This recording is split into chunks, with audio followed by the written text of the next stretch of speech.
Shalom jemaat Tuhan. Senang sekali pada hari ini kita bisa kembali bertegur sapa dalam program Mika, Mimbar Keluarga. Suatu aktivitas kerohanian yang kita selenggarakan di rumah masing-masing bersama dengan keluarga kita dengan maksud dan tujuan untuk menanam dan merawat benih iman di tengah-tengah keluarga kita, sehingga keluarga kita dapat bertumbuh semakin serupa dengan gambar Kristus. Kita akan bersama-sama menemukan kebenaran firman Tuhan dari Lukas pasal 15 ayat yang 11 sampai dengan 32.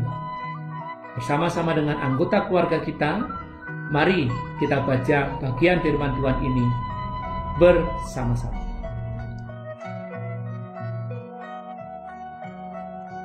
Ada satu ungkapan yang mengatakan bahwa nasi sudah menjadi bubur. Ungkapan ini menjelaskan tentang sesuatu hal yang sudah terlanjur terjadi dan tidak bisa diulang atau diperbaiki kembali. Nuansa daripada ungkapan ini adalah adanya kesedihan, kekecewaan, penyesalan, dan bahkan bisa juga kemarahan. Oleh karena apa yang terjadi tidak seperti yang kita harapkan atau kita rencanakan sebelumnya. Dan ketika hal ini terjadi, maka respon kita menjadi sesuatu yang begitu sangat penting. Apa itu respon? Yaitu reaksi kita di dalam menerima kenyataan atau di dalam menghadapi realita kehidupan yang tidak seperti yang kita harapkan atau kita rencanakan. Nah, maka pertanyaannya adalah, bagaimana seharusnya kita berespon? Atau reaksi seperti apakah yang harus kita berikan ketika kenyataan yang kita hadapi, kenyataan yang harus kita terima, tidak seindah atau tidak seperti yang kita mimpikan atau inginkan? Reaksi seperti apakah yang perlu kita miliki manakala realita dan fakta hidup tidak seperti yang kita bayangkan dan kita impikan? Perumpamaan tentang anak yang hilang ini akan memperlengkapi kita semua tentang bagaimana seharusnya kita bereaksi atau berespon manakala kenyataan tidak seindah yang kita impikan, manakala nasi sudah menjadi bubur.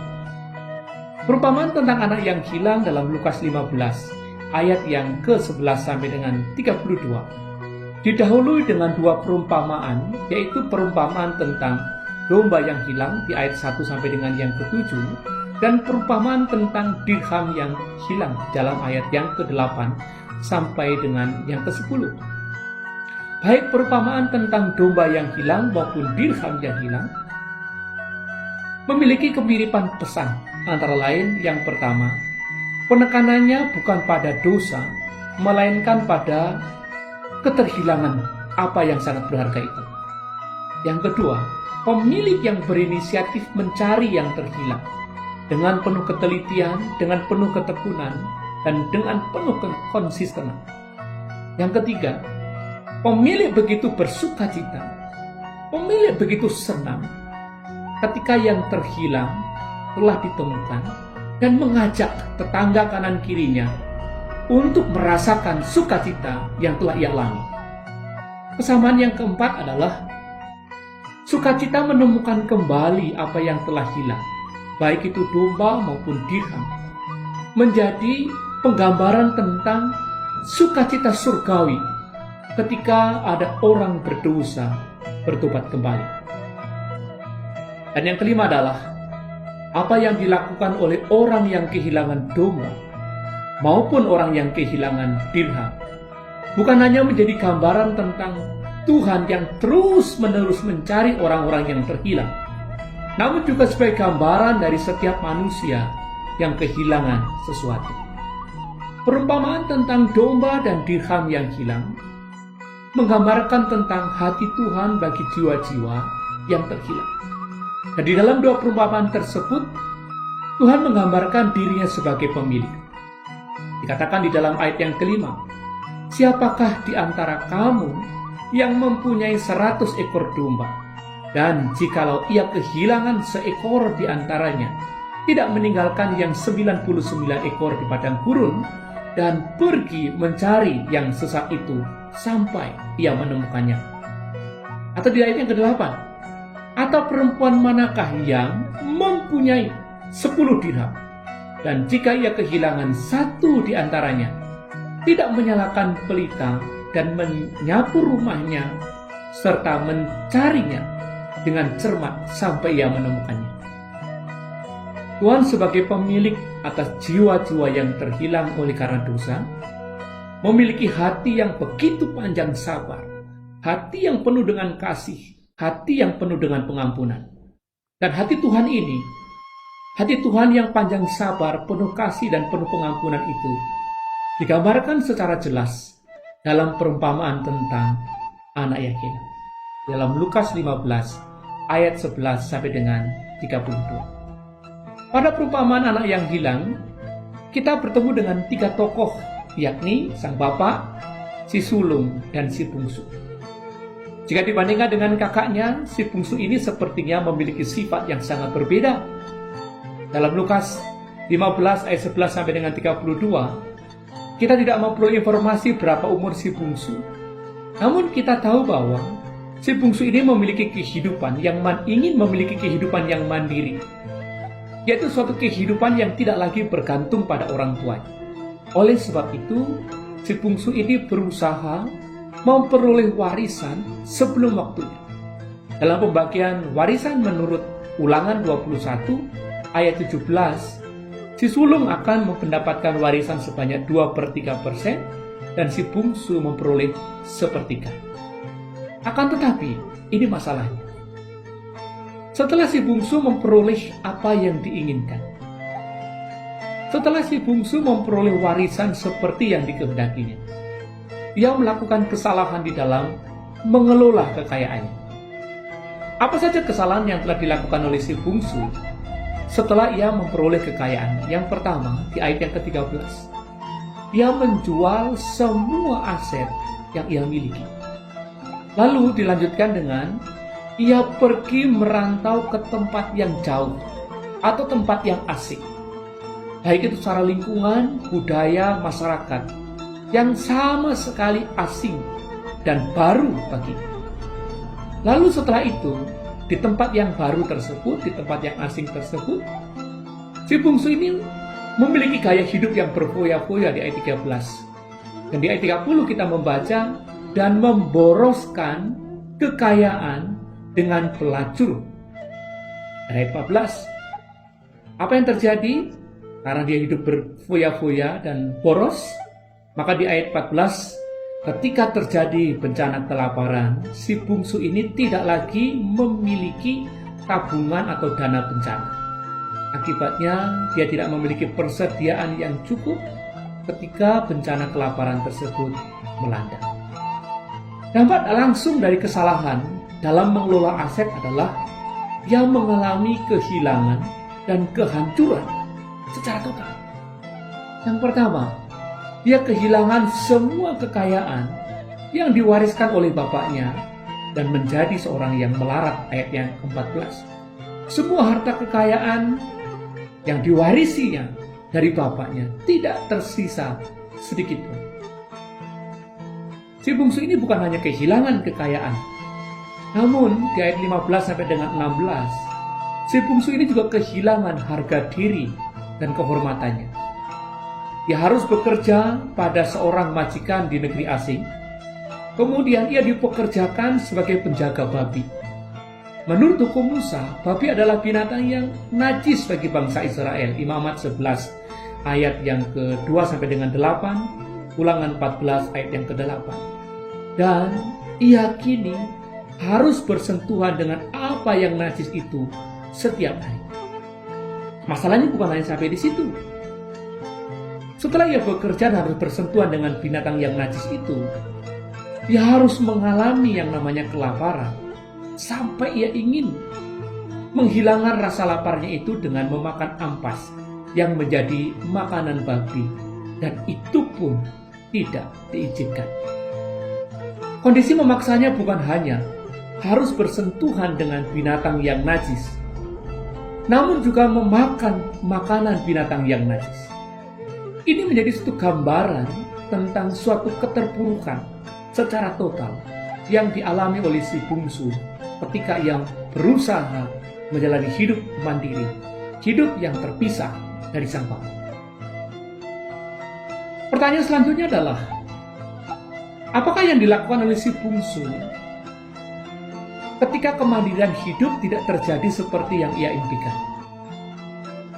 Apa yang dia lakukan oleh si bungsu ketika nasi sudah menjadi bubur?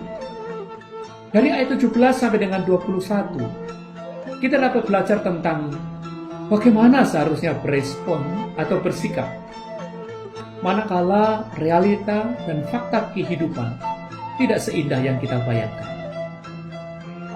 Dari respon si bungsu ini kita bisa belajar setidaknya 3 hal. Yang pertama, si bungsu ini menyadari keadaannya di ayat yang ke-17. Apa saja yang disadari oleh si bungsu? Yang pertama, dia menyadari bahwa sebagai seorang upahan atau pekerja, kondisinya sedang tidak baik. Sedang mengalami yang namanya kelaparan yang sangat, sehingga di sana disebutkan seperti mau mati kelaparan. Oleh karena tuannya tidak memberinya makan. Si bungsu juga menyadari bahwa bapaknya memperlakukan dengan baik setiap orang upahannya dengan memberi mereka makanan yang berlimpah-limpah. Si bungsu juga menyadari bahwa apa yang ia alami saat ini sebagai dampak dari dosa yang telah ia lakukan, baik itu terhadap surga maupun terhadap bapaknya. Hal ini terlihat dari rencana pengakuan dosanya dalam ayat yang ke-18. Atas 3 kesadaran ini, ia membuat rencana tindakan. Ia membuat rencana tindakan yang dibangun atas dasar pengenalan dan pengalamannya bersama sang bapa. Lalu respon yang kedua dari si bungsu ini adalah bukan hanya menyadari. Lalu dari ayat 18 sampai dengan 19, ia membuat rencana tindakan. Apa saja yang menjadi rencana tindakan daripada si bungsu ini? Yang pertama dikatakan, aku akan bangkit. Kata ini memiliki makna bahwa aku tidak akan membiarkan diriku berlarut-larut dalam kondisi atau keadaan seperti ini. Aku tidak akan membiarkan diriku terpuruk dalam kondisi yang seperti ini. Aku akan bangkit dan pergi ke rumah Bapakku. Siapa Bapakku? Seorang pribadi yang baik dan pemurah. Bahkan kepada orang-orang upahannya sekalipun. Aku akan bangkit dan pergi ke rumah Bapa. Rencana yang kedua adalah aku akan melamar pekerjaan atau aku akan memposisikan diriku hanya sebagai seorang upahan seperti yang sedang aku alami saat ini. Rencana yang ketiga adalah setelah nanti ketemu dengan Bapakku dan aku mengutarakan kemauanku, lamaranku ini, maka yang ketiga aku akan membuat pengakuan dosa. Aku akan mengaku bahwa aku telah berdosa terhadap surga dan terhadap Bapa. Dosa terhadap surga oleh karena telah berlaku tidak hormat kepada orang tua, yakni dengan meminta warisan sebelum waktunya dan meninggalkan orang tua.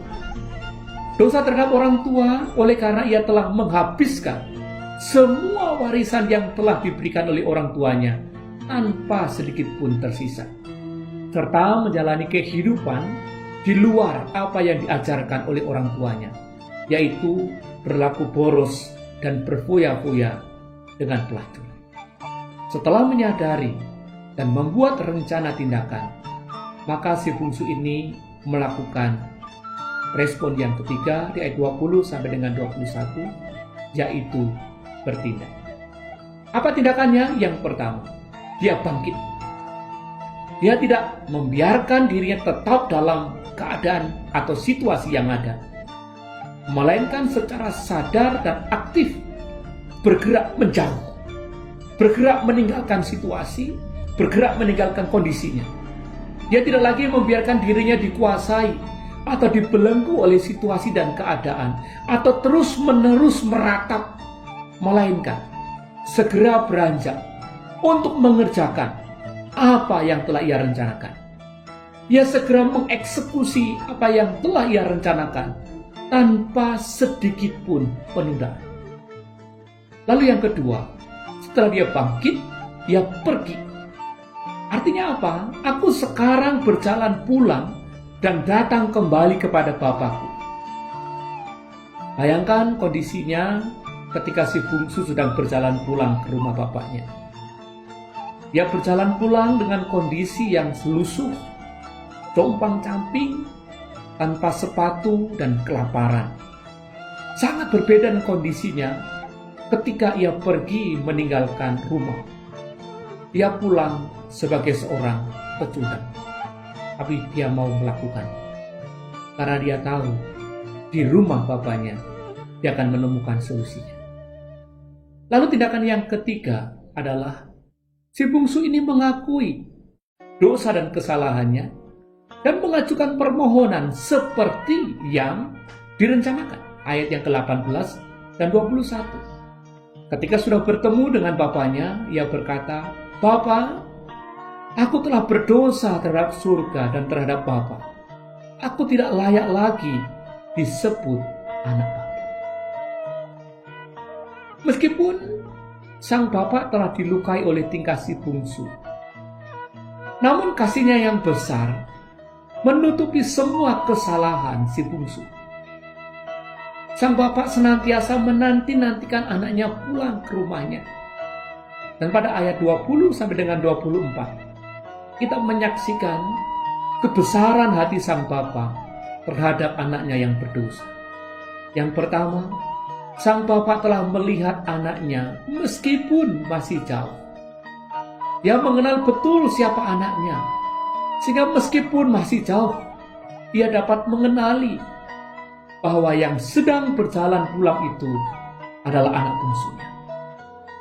Yang kedua, sang bapak ini tidak menunggu anaknya sampai di rumah. Namun firman Tuhan menyebutkan, ia pergi berlari menyambut sang anaknya. Ia pergi menyambut anaknya oleh karena ada belas kasihan yang begitu besar dalam dirinya. Kepulangan anaknya jauh lebih penting dari luka yang dialaminya. Ia melihat anaknya lebih berharga dari semuanya. Hal ini terlihat dari apa yang dilakukannya ketika sudah bertemu dengan anaknya, yakni dengan merangkul dan mencium anaknya. Belas kasihan yang ada dalam dirinya membuat sang bapak tidak menunggu anaknya sampai rumah, melainkan ia berinisiatif pergi menyambut anaknya. Apa yang bapak lakukan ketika si bungsu sudah tiba di rumah? Sang bapak melakukan pemulihan secara total terhadap si bungsu. Dari ayat 22 sampai dengan 24, kita melihat apa yang dilakukan sang bapak. Yang pertama, sang bapak mengenakan jubah yang terbaik. Sang bapak mengenakan pakaian yang terbaik yang selayaknya dikenakan oleh sang anak. Kemudian sang bapak juga mengenakan cincin pada jarinya. Sang bapak mengenakan cincin selayaknya yang harus dipakai oleh sang anak. Sang bapak mengenakan sepatu pada kakinya. Dan sebagai rasa syukurnya, sang bapak menyelenggarakan syukuran atau pesta atas kembalinya anak tersebut. Kasihnya yang besar, pengampunannya yang besar, kesabarannya yang besar, mengalahkan kesalahan dan pelanggaran yang telah dilakukan oleh si bungsu. Dari perumpamaan tentang anak yang hilang ini, kita dapat belajar 3 pelajaran penting bagi kita yang tengah bergumul di tengah keadaan atau kenyataan hidup yang tidak sesuai dengan harapan dan impian kita.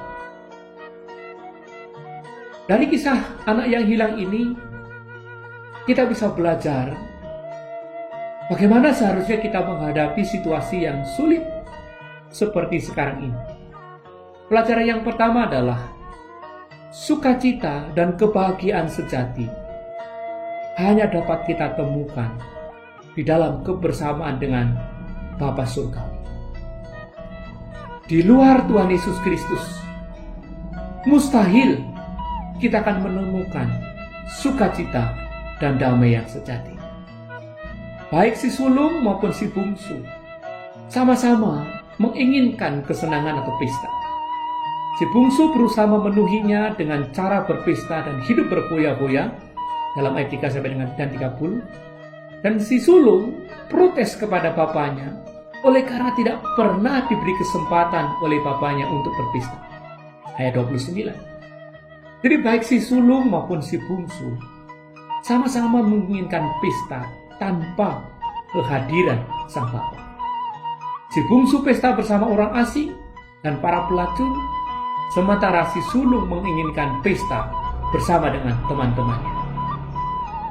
Namun kesimpulan dari semua usaha si sulung dan si bungsu sama, yaitu tidak menemukan kebahagiaan yang mereka cari di luar kehadiran sang bapa. Begitupun dalam hidup ini, di luar Tuhan Yesus Kristus, kita tidak dapat berbuat apa-apa. Di luar Tuhan Yesus Kristus, kita tidak dapat menemukan apa yang kita impikan dan kita cari. Mengapa demikian? Sebab sebaik apapun kita menjalani atau menilai atau melihat diri, serta sekuat apapun kita berusaha memenuhi semua impian yang kita miliki. Jika kita membaca Yohanes 15 ayat yang kelima, kita disadarkan bahwa kita tetaplah carang yang lemah, yang menggantungkan hidup pada pokok anggur. Kita tidak akan pernah menemukan kebahagiaan. Kita tidak akan pernah menemukan sukacita.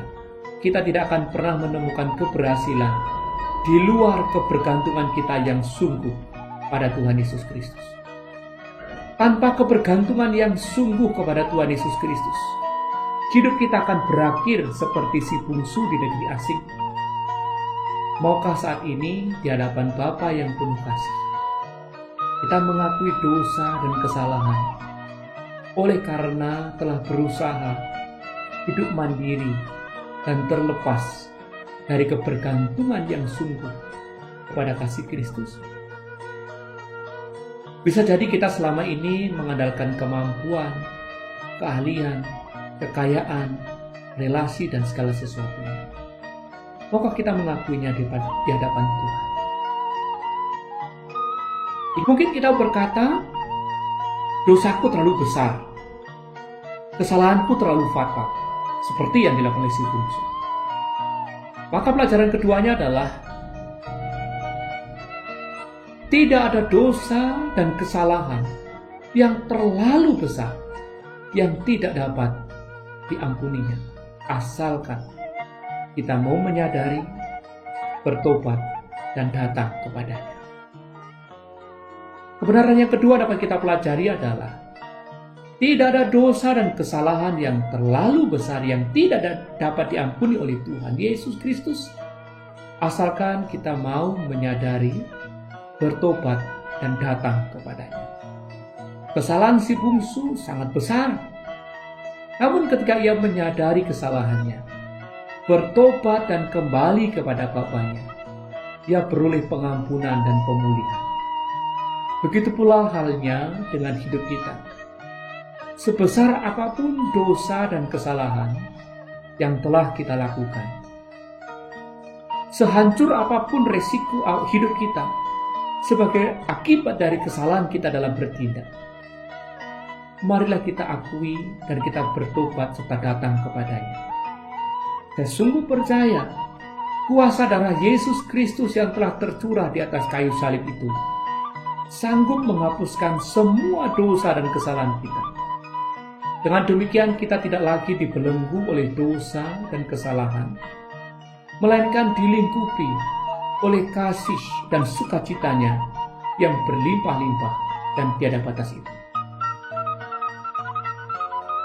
Kebenaran ketiga yang dapat kita ambil dari kisah ini adalah Tuhan itu panjang sabar dan penuh kasih setia.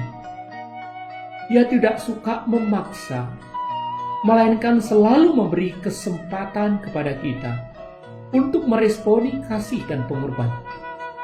Dari si bungsu kita belajar bahwa semakin cepat kita meresponi kasih dan pengorbanannya, maka semakin cepat pula kita beroleh pemulihan.